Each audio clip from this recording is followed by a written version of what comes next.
What do you feel freedom really is? When I thought about that word, and then I thought about how it leads to liberation and transcendence, the word freedom implies that you are in a cage. Somehow you are trapped, and you must escape the trap. And I see that now in a lot of ways of thinking that people have, whether it be, I feel like I need to free myself from the matrix, or there's a sense of people wanting to free themselves from something, when in essence, the only cage or trap that we really are in is the cage or trap of our own subconscious or unconscious mind.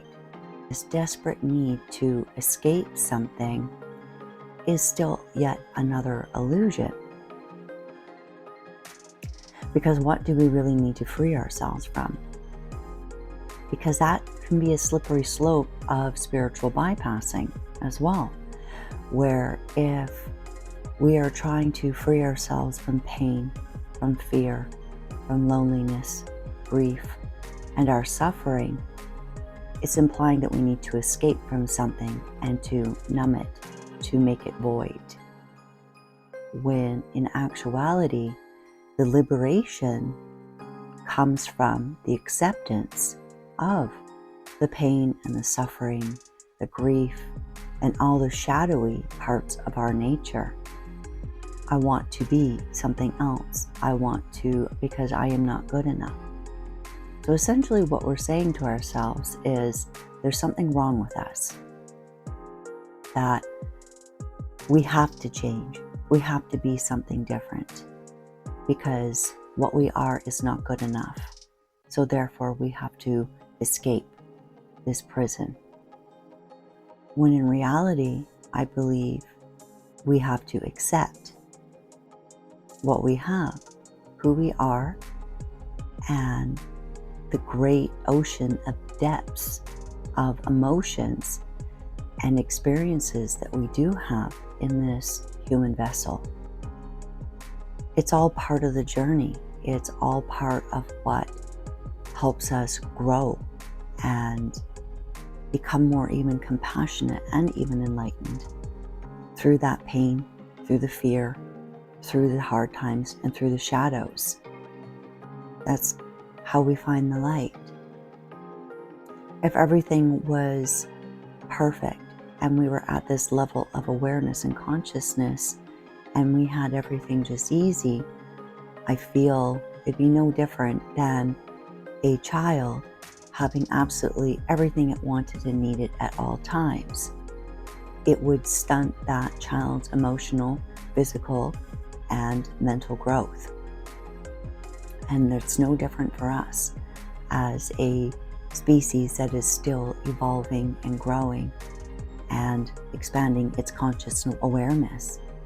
By having this need to free ourselves, we are denying those shadow sides of ourselves, and we're telling ourselves that there's something wrong with us.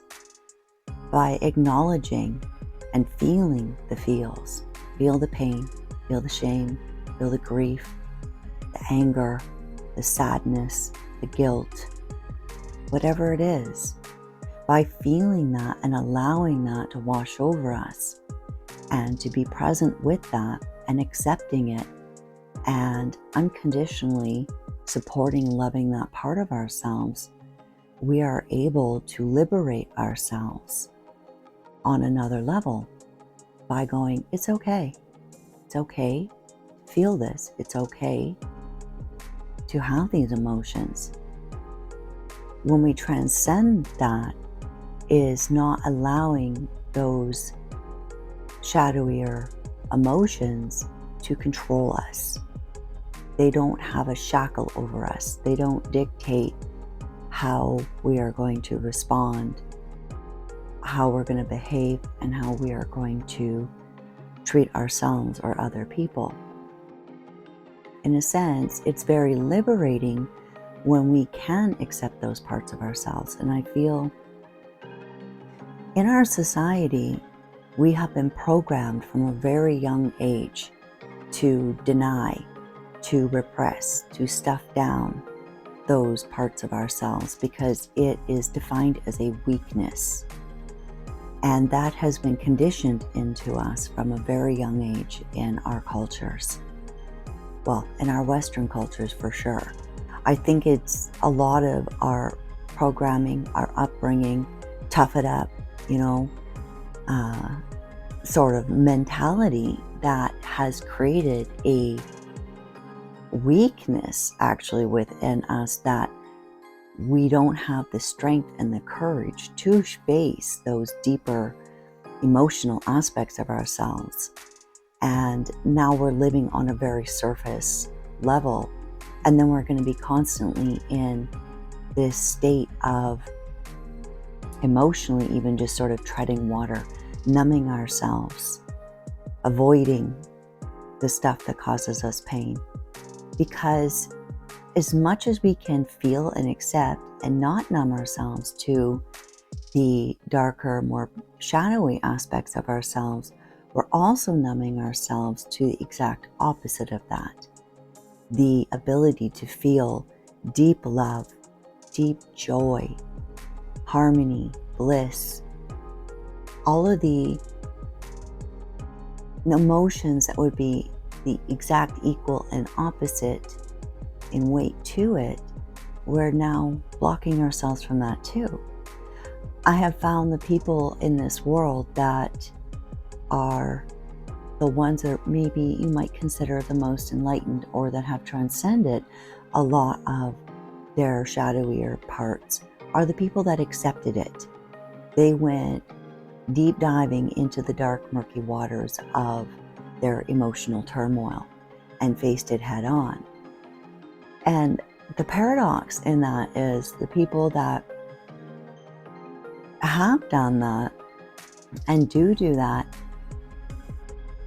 there is a level of tortured soul syndrome that happens with that, because you become hyper aware of everything, but yet at the same time, there is the enlightenment part that comes with it too, because you also understand that it's a necessary part of the journey.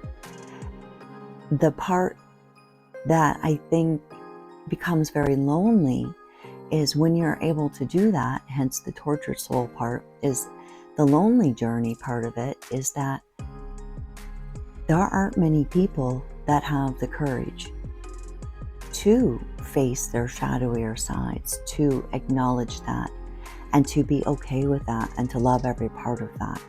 So it's hard to meet other people and connect on a personal level, on a very deep personal level, with other souls. So it does tend to be a bit of a solitary journey. And that's the part that I think that can be quite difficult for those that are on the path of wanting to explore themselves and their shadow selves a little bit further. So at the end of the day, I don't think we're trying to escape anything. I think what we're trying to do is to feel and to learn and understand that everything has its place, and we are all part of this cosmic ocean, and there are ebbs and there are flows, and there are stormy days and there are calm days, and that is just the nature of the universe and the world that we live in. And I found that when I was able to accept the fact that, you know what, today's a bad day, that's okay. Maybe it's more than a day, maybe it's weeks, months, even years sometimes, when we fall into maybe a dark night of the soul, that the sun will always come out, and there will always be a flip side to this. It's not always going to be stormy and rainy, but we have a choice of what we want to focus on and for how long we want to focus on it. If we want to focus on the storms, or if we want to focus on the fact that the storms bring water, and bring new life to the land. So at the end of the day, everything is about perspective and how we choose to look at it. And that's where I find it's incredibly liberating. And in that liberation is a sense of freedom. But freedom only from a self-imposed cage of the subconscious mind.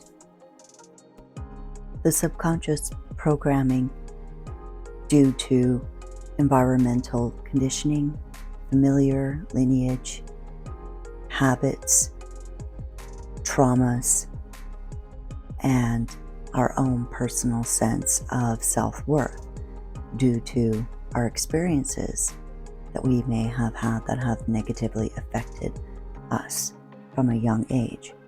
So when I say subconscious mind, it is the programming that is within us that is dictating our subconscious actions. And once we uncover that of why we're behaving the way that we do, and why we react the way that we do, and why we allow ourselves to be triggered, I think in essence, we do start to transcend those limitations. And that to me is a sense of great liberation. Thank you for being here once again. I really appreciate you all, and take care of yourselves, take care of each other, and take care of the land. Till next time.